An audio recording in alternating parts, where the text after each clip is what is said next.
ചോറിൻ്റെ കൂടെ കൂട്ടി കഴിക്കാൻ പറ്റുന്ന ഒരു ഈസിയസ്റ്റ് എഗ് പെപ്പർ ഫ്രൈഡ് റെസിപ്പിയാണ് നമ്മളിന്ന് കാണാൻ പോകുന്നത്. അതിന് വേണ്ടിയിട്ട് 2 മുട്ട വേവിച്ചെടുക്കാം.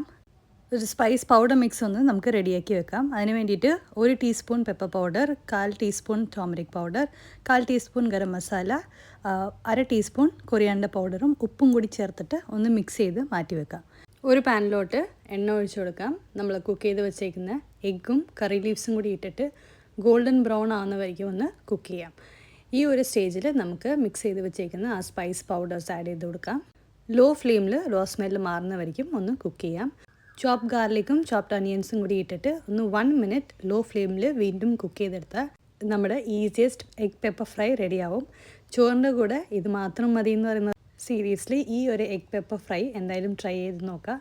ഞാനിവിടെ ചോറും കോവക്ക മെഴുക്ക് പുരട്ടിയതും മുരിങ്ങയ്ക്കയും തക്കാളിയും കൂടി ഇട്ട ഒരു പരിപ്പ് കറി, അതിൻ്റെ കൂടെ നമ്മൾ എഗ് പെപ്പർ ഫ്രൈയും കൂടി ആഡ് ചെയ്തിട്ടാണ് ചോറ് കഴിച്ചത്. എന്തായാലും ട്രൈ ചെയ്തിട്ട് ഫീഡ്ബാക്ക് അറിയിക്കാം.